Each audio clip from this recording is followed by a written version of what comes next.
So the sun is setting at 10 o'clock these days, and the day is over by the time you know what you're doing. It's already time for bed at 12. It's really quite hectic.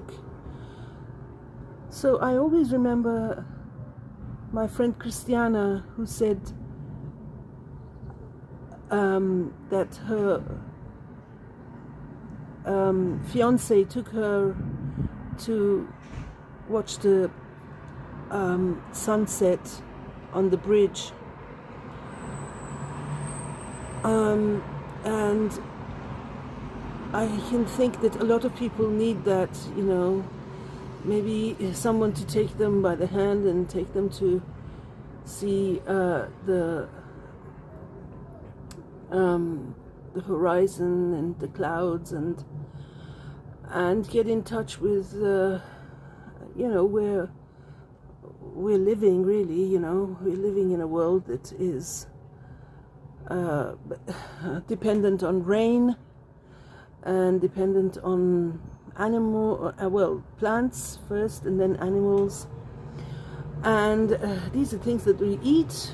That's how we survive. So that's so important, rain, the weather, and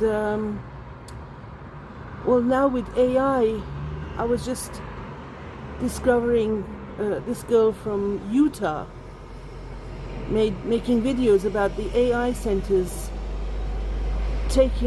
buying the land, actually not even buying land, but even taking farmland and the water that's underneath them to build data centers, and how horrific that is for us who live